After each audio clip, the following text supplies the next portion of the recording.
galera da Galeria do Rock, mais uma vez aqui no nosso Templo Sagrado de São Paulo.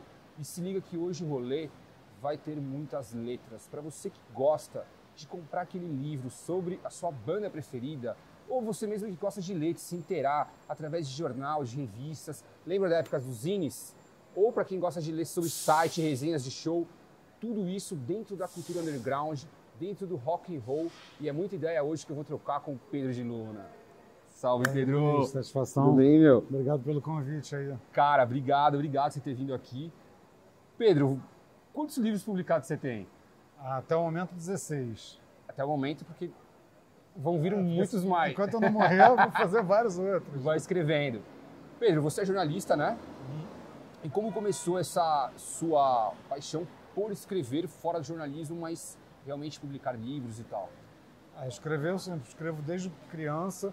Trabalhei muito mais como jornalista. Até uma hora que eu queria alguma coisa maior, que eu pudesse pesquisar e aprofundar, né? Sem aquele limite de poucas páginas do jornalismo impresso, ou de muitas inúmeras páginas no online, mas que você de fato pudesse ir a fundo, fazer alguma coisa que nunca terminasse. Uma página na internet pode sair do ar, um jornal pode ir para o lixo, uma revista também. Então, um livro, de certa forma, ele perpetua mais e tem uma vida maior. Então, em 2011 eu lancei o primeiro, e aí foi uma cachaça, não parei mais. Qual que foi o primeiro? Niterói, Rock Underground, 1990 a 2010. Inclusive cito algumas passagens na Galeria do Rock. Caralho, que legal. É um período que eu já morava aqui em São Paulo, né? Que eu vim morar aqui em 98, com 23 anos. Então, claro que a galeria era um lugar que tinha que visitar, um ponto turístico. Então, você é de Niterói. Tá, e como é que foi quando você chega em São Paulo e escuta falar tem uma Galeria do Rock em São Paulo? Lá no Rio, a galera, na época, já escutava falar bastante. Com certeza, né? A galeria, você pode morar na China, que você já ouviu falar da Galeria do Rock, pela fama que ela tem, todo mundo sabe, porque é difícil ter um lugar onde você concentra tantas lojas, né? E, obviamente pessoas, mas principalmente lojas de um determinado tema. Eu nunca vi nada parecido no Rio de Janeiro, por exemplo. Nunca. Você tinha talvez a rua, sei lá, da Carioca, com instrumentos musicais, mas nada perto de uma Teodoro Sampaio, ou mesmo a própria Galeria do Rock. Cara, eu que sou de São Paulo, um nome muito forte que eu tenho no Rio é o Circo Voador. Eu acho que, não sei, cara, eu fico olhando assim, até com a minha, eu falo, cara, um dia eu vou tocar lá, cara, um dia eu vou tocar com a minha banda. E fica na Lapa, né? Fica na Lapa, o circo começou como um circo mesmo, né? Tinha uma lona de circo. Tem livro sobre o circo? Tem um livro da própria Maria Jussá, que é uma das donas, fundadoras. Existe um livro dela e existe um livro catálogo do circo com flyers, cartazes, uma coisa mais de cronologia também. Eu acho que qualquer banda que passa pelo Rio, e não só o circo, mas antigamente tinha o Garage, né? O Garage, né? O Circo Voador, o Garage, a Fundição Progresso, o Canecão. No Rio de Janeiro tem vários lugares emblemáticos, né? Sim. O próprio Charlie Brown Jr. sonhava um dia que ia tocar no Canecão, ou um dia no Metropolitan, que também já mudou de nome, como as Casas Grandes de São Paulo, né? Vão tendo nome de patrocinador e aí vão perdendo até um pouco da identidade. Ao contrário do Circo Voador, que mesmo com patrocinador, sempre se chamou Circo Voador. Porra, Pedro, agora nós vamos dar um rolê pela galeria, a gente vai te falando aí, a gente vai passar numa loja ali também para ver bastante coisas de artistas, de livros mesmo, biografias, algumas coisas que eu acho que você gosta também, que talvez também foram algumas referências, eu não sei, quem sabe. Vambora, vamos atrás dos livros da galeria. Bora. E antes da gente chegar lá, eu queria te perguntar uma coisa, que você falou, falando do Planet, né? O livro que você lançou sobre o Planet, tem quanto tempo? Ele saiu no final de 2018. Final de 2018. Ali, cara, você conta um pouco também sobre a cultura underground do Rio, né? A gente falou do Garage, o Planet tocou muito lá, né? O Planet Gangrena Gasosa. Criado no Garage, o primeiro show, inclusive, deles, né? Caraca. E todos os outros, na primeira fase do Planet Ramp, foram no Garage, até porque depois o Marcelo D2 foi dormir embaixo do palco, foi morar ali no Garage, então, sim, naturalmente, ele era a banda da casa mesmo, né? Caraca. Mas a Lapa, como você falou, o próprio Circo Voador, a Lapa é a cara do Planet e de uma certa geração dos anos 90 também. A banda do Benigão, como é que chamava mesmo? Funk Funkers. Funk Funkers. Porque tinha muita gente que achava que era funk buia, não era? Por causa da música.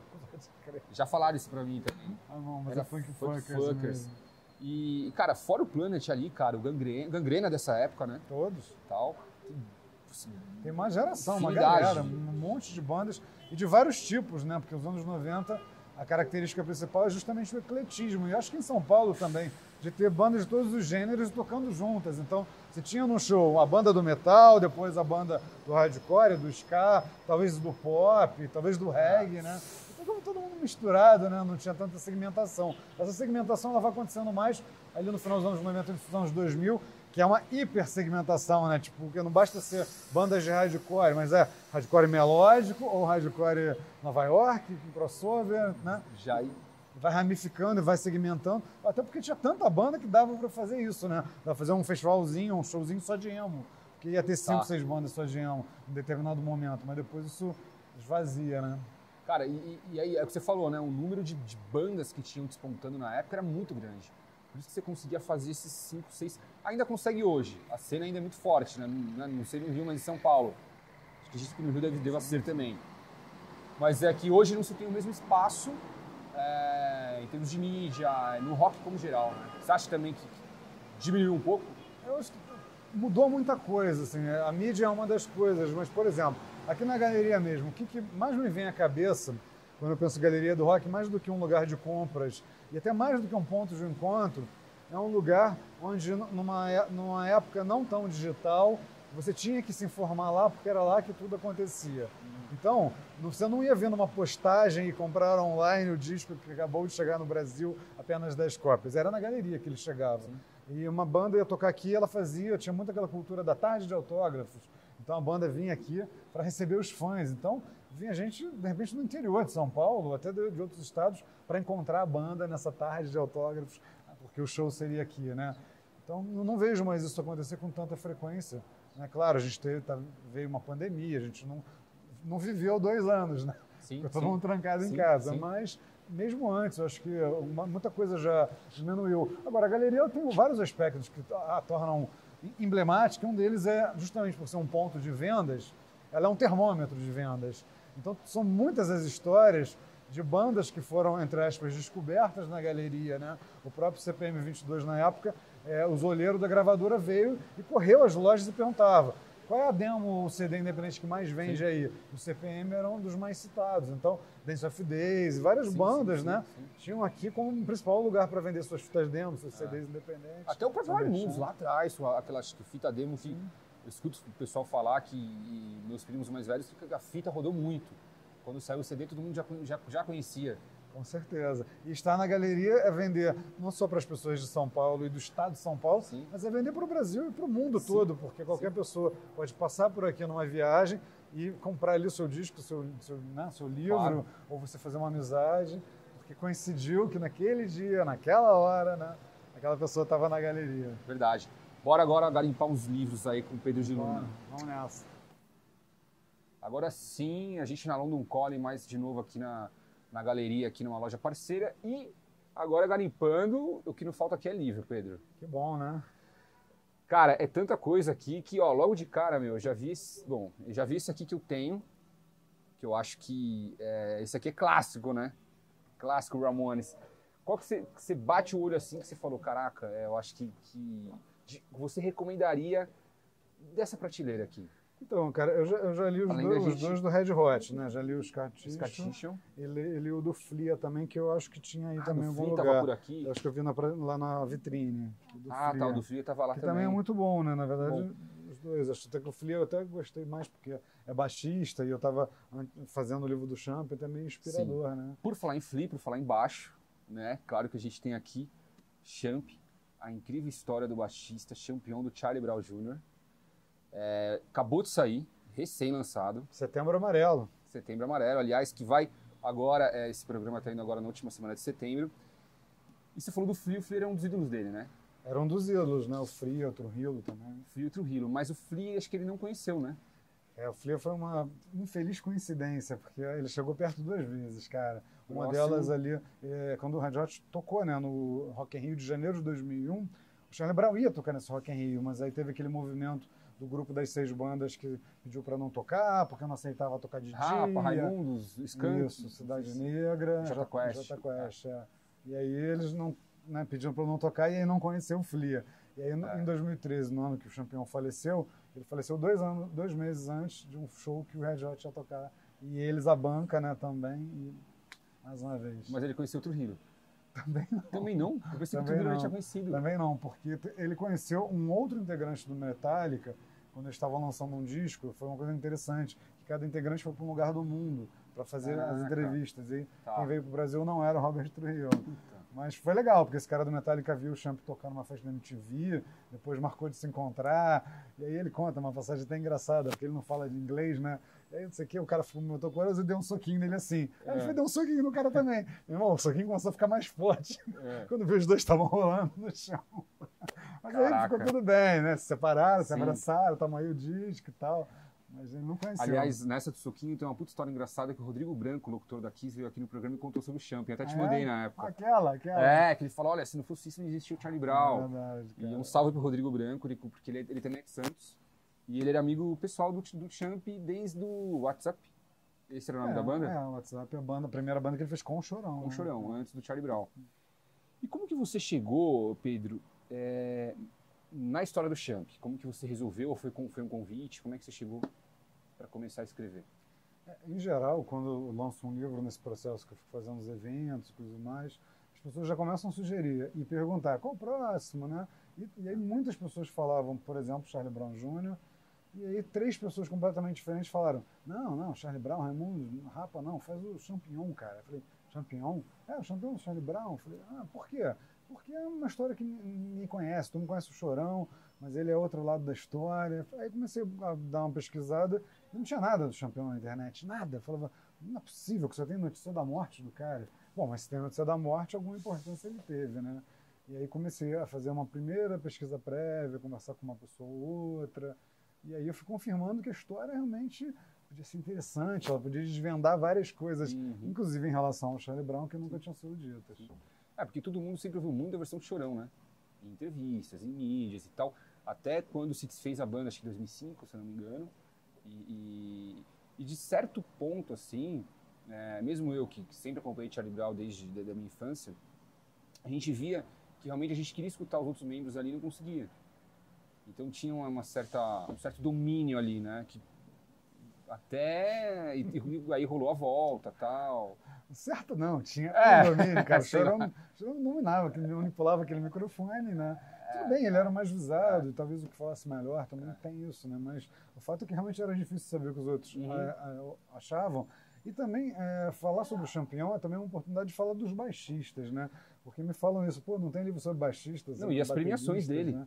O cara foi, né? Quantas vezes do MTV o prêmio? Foi 3 vezes o baixista dos sonhos, né? Seguidos, em anos seguidos.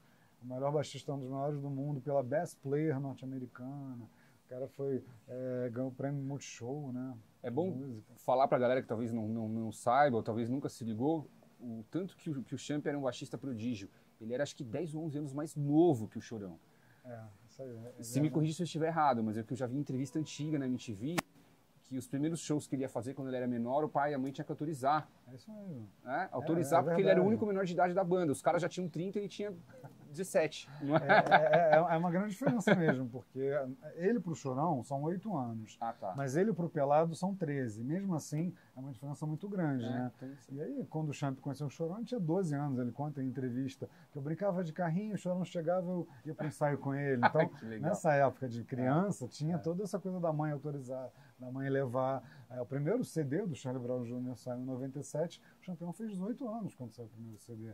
Pra você ver como ele foi precoce em tudo na vida dele, né? Demais. E, só a gente falando de biografia, só comentar que esse cara eu acho foda. É que eu bati o olho aqui e vi. Você já leu também? Também é da Belas Letras. Da editora do Planet. Da editora que lançou minha biografia. Que lançou o livro do Planet Ramp. Tá. E como a gente falou muito do Champ aqui, dos livros nacionais, eu acho que tem mais algumas coisas aqui, ó. Essas coisas aqui você bateu o olho Essas aqui são as que eu vou levar. Eu vou levar um sobre a cena de Florianópolis, né, e um sobre a cena dos anos 80, porque são livros independentes, com tiragens pequenas. Então, além de ser uma oportunidade de prestigiar esses autores, toda vez que você vê livros assim, é também uma oportunidade de comprar um livro que é raro, que você depois talvez não encontre nunca mais. Então, não perca a oportunidade, como eu não vou perder, esses aqui já são meus. Não tem no Google, tem aqui, ó. Se liga. Gastou de não ter no Google. É isso aí. Não, a gente vai dar mais rolê pela galeria agora. Agora, depois de todos esses livros também que falam um pouco de cultura underground que a gente viu, você citou a gente viu lá de Floripa, né? E como é importante a gente saber um pouco da cena de cada estado, né? Você gosta, assim, quando você viaja, você... Sempre. Sempre eu tento buscar tudo que tiver ali da cidade para eu levar, para ter isso como material de acervo, né? Porque seja livro ou seja um documentário, tudo começa na pesquisa. Então, é importante ter um acervo. E é uma coisa que eu nunca me desfaço. São os livros, as coisas, documentários, DVDs, o que tiver que retrate a cena, eu sempre levo para o meu acervo. Porque pode ter muito documentário também que não tem na Amazon, não tem na Netflix, né? Muitos. E você garimpa, acha, fala, cara, isso aqui vai me servir de pesquisa. Sobretudo produções independentes, né? Essas têm tiragem pequena, alcance pequeno, então realmente não tem. Uma coisa importantíssima que eu já vi você falar, não sei se foi quando você foi em 89, o ponto foi importante foi o fã-clube do Charlie Brown. O fã-clube foi importantíssimo, cara. Do Charlie Brown e do Champignon, né? Isso. São champirados, porque os fãs, primeiro que eles acompanham e compram tudo sobre o artista, né? E segundo que eles têm acesso a lugares que o geral público não tem, né? Como o camarim, como o ônibus da turnê, como o hotel.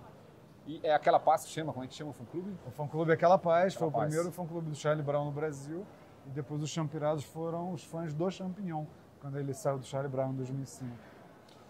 E uma outra coisa, só falando da gente falando dessa cultura underground de tudo, cara, quando você começou, você tinha um site SK8, nos anos 90, né, pra galera do skate. Cara, imagina esse site hoje como que ia estar. Mas infelizmente a gente não conseguiu, porque o que aconteceu? O site, o SK8, ele foi uma consequência da própria evolução da tecnologia, né? Eu tinha um fanzine, chamava-se Shape A, começou como todo zine, Xerox e tal, e de repente ele virou uma revista. A última edição dele tinha 8 mil exemplares, era feito em gráfica. E aí 2 leitores meus skatistas de São Paulo trabalhavam já na época como analista de suporte, esses Bandic, UOL, nos primeiros provedores, né? E aí quando eu me mudei para São Paulo em 98, eles falaram, cara, que negócio de zine, vamos fazer um site. Eu falei, que site? Um deles já tinha um GeoCities, uma página na internet GeoCities. Eles falaram, não, o site é um negócio da internet. Então a gente foi também precursor, né? Foi talvez um dos primeiros sites depois do Brasil Skate, assim, de site legal mesmo, com atualização diária, e era o sk8.com.br. Bons tempos. Caraca, a gente fala porque é um domínio que, né, imagina hoje, SK, todo mundo, depois quando vê a época do, não só e-mail, né, mas MSN, os skatistas colocam, SK8, arroba, cara...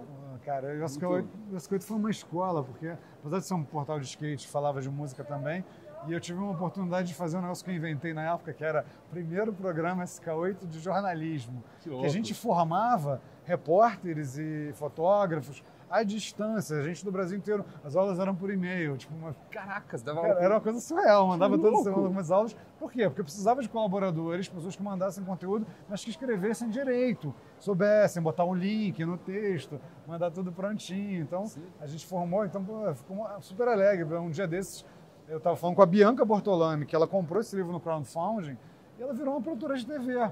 Ela tinha trabalhado na SPM, SPN, né? E falava, pô, que do caralho, você foi uma estagiária, digamos, do meu site, e depois você foi trabalhar como jornalista ou em mídia, né? E outras pessoas também aconteceram isso, aí eu fico super feliz, cara. Você andava de skate ou anda ainda? Eu andava mal pra caramba, cara. Meu negócio sempre foi escrever, que nem música, cara. Eu adoraria tocar na banda com vocês, mas, pô, eu não levo jeito, não adianta. O negócio é escrever sobre. Cara, e aí já que a gente tá falando sobre skate, galeria, se liga aí, galera, no recado da Street Combat. A Street Combat é tradição na Galeria do Rock desde 1999, com 4 lojas no térreo e uma no 3º andar, sendo a loja Outlet. Entrada pela Avenida São João, entrada também pela Rua 24 de Maio, no Centro Histórico de São Paulo.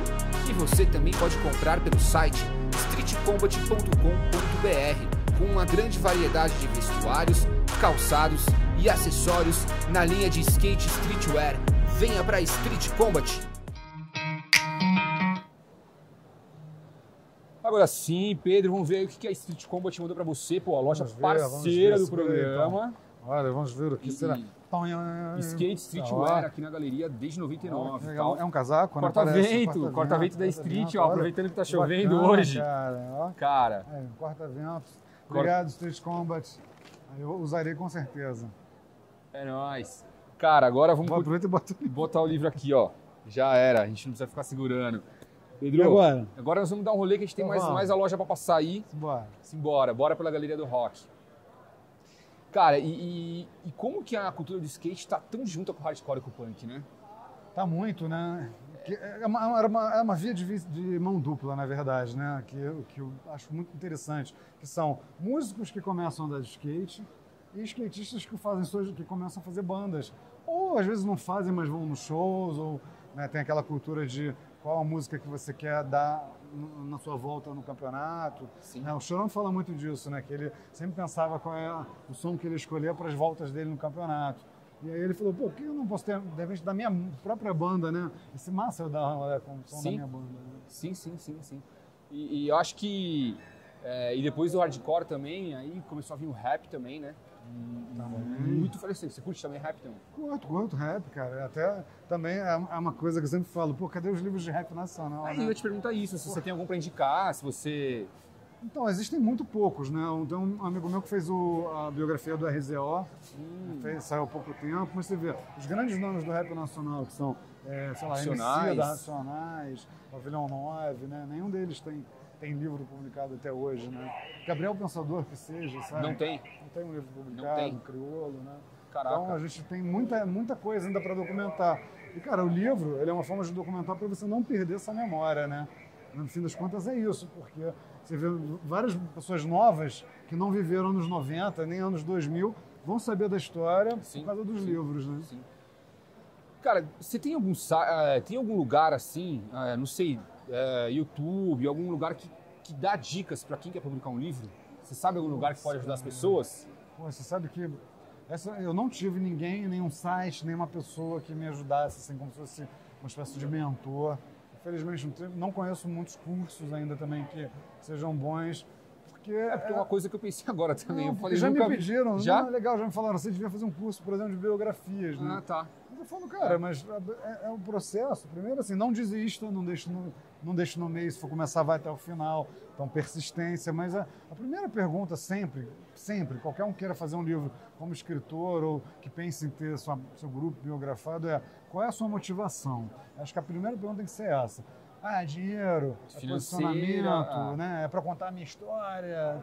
O que é? É ego, né? Pode ser todas elas, inclusive, né? Mas pode ser outras. Às vezes você quer pleitear uma vida acadêmica e ter um livro publicado sobre um tema importante. Então, são milhares as motivações e, cara, hoje em dia a gente tem o audiolivro, tem o e-book, tem tantos formatos, além do próprio livro impresso, né?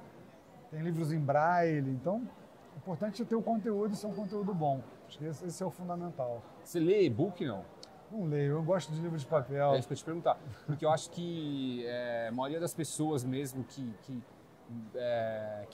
tem a cultura de comprar livro e assim, tem talvez até uma dificuldade, né, cara? Eu mesmo, pra mim, também é dificuldade. É assim, pô, cara, mano, eu gosto de escutar CD e vinil. Então eu vou gostar de ler e-book, não. Eu gosto de ter também ali e tal. A mídia. Então, mas é que eu falo mais do CD em termos desse tipo de cultura, menos. O livro já são muito mais pessoas que preferem o livro físico do que ter um e-book. Você sai em e-book, não? Seus não? Alguns saem, por exemplo, o do Plant Ramp, que era por uma editora, ele está disponível na Amazon para Kindle. Ele existe a versão e-book. E até vende bem, por que parecer, ele vende bem. Agora, o do Plant é uma exceção, porque também tem audiolivro.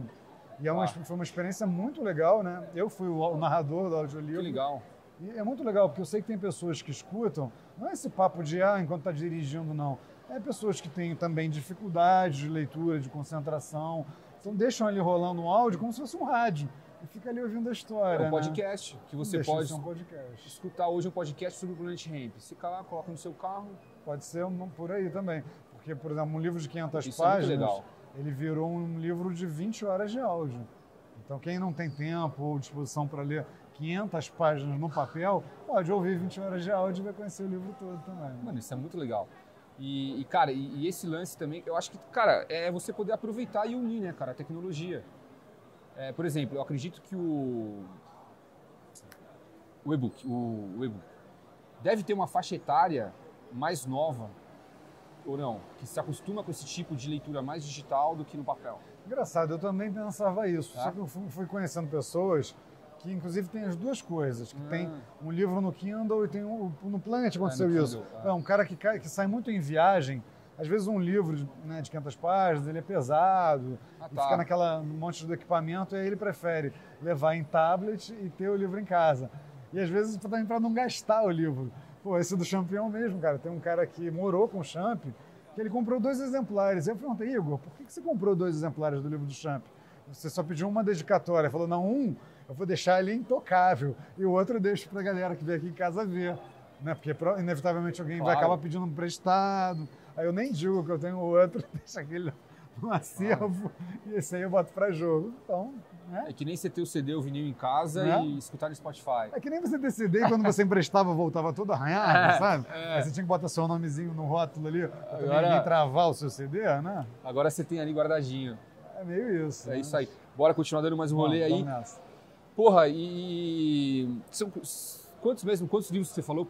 Agora, com o do Champignon, é o 16º. A 8ª biografia. 8ª biografia. Já está em preparação próximo ou não? Tem sempre ideias, né? Mas, cara, assim, teve uma mudança que eu resolvi fazer na minha vida, que eu não vou ficar mais escrevendo um livro para depois ganhar alguma coisa na venda, porque eu não tenho mais como me dar esse luxo de ficar 2 meses dedicado. Então depende, né? Eu tenho um papo com o Rossi do Pavilhão 9 para a gente fazer um dele. Tem um pré-contrato com o Fred do Raimundos, mas a gente precisa ter o financiamento. Sim. Só vou começar quando tiver algum dinheiro em mãos. E esse lance do crowdfunding é muito legal, né? Você já havia feito antes? Já tinha feito de outros livros, do Speed, né? Que inclusive é baixista também. Sim, por crowdfunding.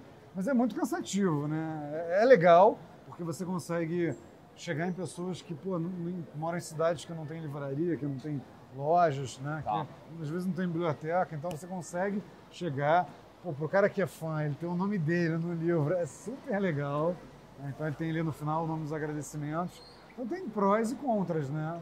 Contra é que é muito cansativo, mas quando você tem uma meta para ser batida, você fica angustiado, caramba, faltam X dias, ainda falta dinheiro, né? Você tem você já coloca antes você uma meta de quanto... Não falo do tempo de... o tempo de escrever, de publicar, como é que chama depois? Revisão. Isso eu queria saber, as etapas. Tem alguém que revisa o livro, né? Tem. Depois da revisão, você tem a... Designer. Por último, quando você vai fazer toda a... Não é encardeia, falar encardeia. Entra a gráfica. A gráfica, mas tem um nome... Impressão.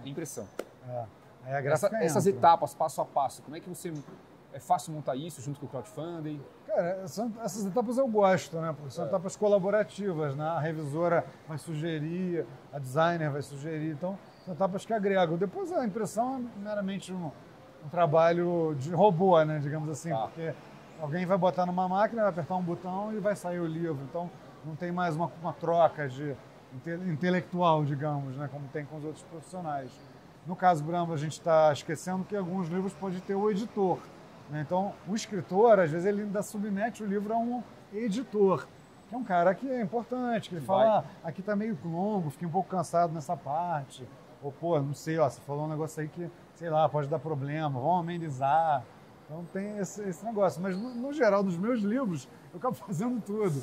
Eu assumo tudo, sou autor, editor, né, e contrato o designer, que é alguém da minha confiança. Então, só a revisora que é... A revisora também, alguém da minha confiança, mas não... Geralmente que você conhece. Eu conheço, assim, que já conhece o meu estilo de escrever também. Mas eu sou super aberto a colaborações. No fim das contas, o que a gente quer é que seja um livro muito legal, que as pessoas leiam até o final, cara.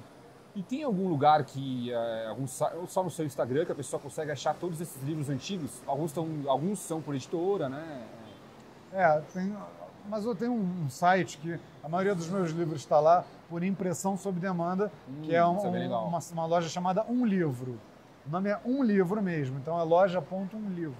Então o que acontece? O arquivo desses livros meus que já venderam e que estariam fora de catálogo, eles ficam hospedados lá. Então você vai comprar o Brodagens, o Histórias do Porão, a biografia, sei lá, do Chico Alencar, algum livro meu que eu tenha feito que não tem mais, do Speed, você vai lá e pede e ele faz um livro. Por isso que chama-se Um Livro. Legal. Porque só tem o arquivo, não tem estoque. Imprime um livro, manda para sua casa e aí vai vendendo e eu sempre ganho também uma comissãozinha de direitos autorais. Então, para mim é bom isso é da hora. que o livro continue ativo, né? É como assim, imagina você na sua banda, se você tivesse um site que o teu arquivo fica lá e fala, eu quero comprar um CD do Cabeça Pilhada. Ele vai lá, imprime um e manda. Tipo, legal. Você não tem o estoque. Você não tem estoque, você fica lá. Da hora. É a impressão sob demanda, que eu acho que é uma revolução na indústria dos livros. Porra, que louco. E Pedro, agora só pra gente finalizar, vou passar numa loja com você, que é uma loja carioca dentro da Galeria do Rock. Então vamos lá. E eu não sei se você curte futebol também, mas... Vamos aliás, que lá, time você torce mesmo? Fluminense. Fluminense, verdade. Puta, era pra você estar na final da Copa O do Brasil, atual né? segundo colocado do brasileiro. Era pra você estar na final da Copa do Brasil. Nem Porra, fala, nem vai... nem fala. Agora sim, Pedro, a gente já falando de Rio de Janeiro, a gente vai entrar numa loja carioca, Opa. que está aqui localizada na galeria, aqui no primeiro andar, e que o brother lá, o Francis, tem muito... Deixa eu ver, acho que ele conhece os amigos seus. Pergunta pra ele. Tem uma resenha. Tem uma resenha. E a loja WA Sports, que a gente falou de futebol, né? E do seu Flu. E essa loja aqui é especial. Aliás, só que a gente está falando do Rio, essa loja WA Sports, ela patrocina o Madureira. É mesmo? E ela patrocina o Bangu. Sério? E o time de basquete do Botafogo.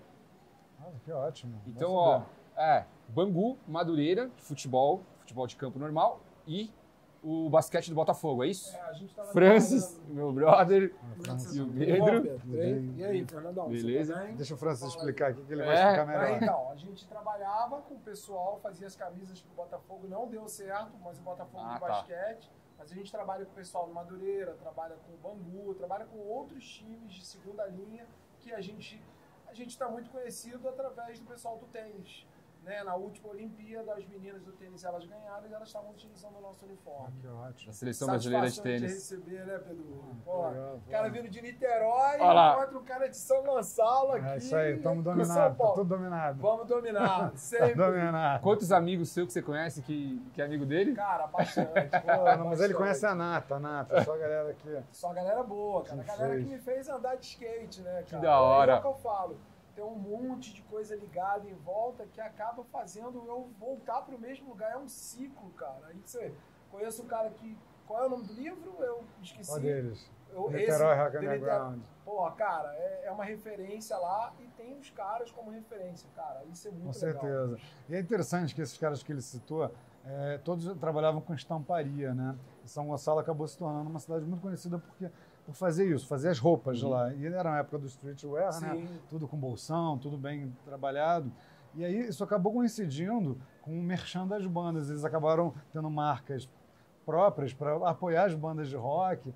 E aí muitas delas tinham camisa graças à galera de São Gonçalo. Cara, que louco. Né? Várias Camboja, era Metal o Live. Camboja do Pituco, Metal Live, o Nat Dread, mas tinha o Slime the Bounce, que era do Paulinho. Amy Rastafari. Amy Rastafari, Cara, eram várias marcas de São Gonçalo.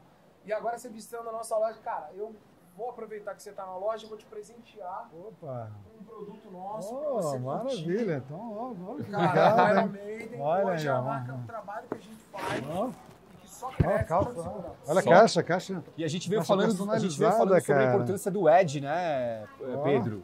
Porra, a importância do Edge e de como uma banda trabalha bem a sua arte, né, cara? Pô, obrigado.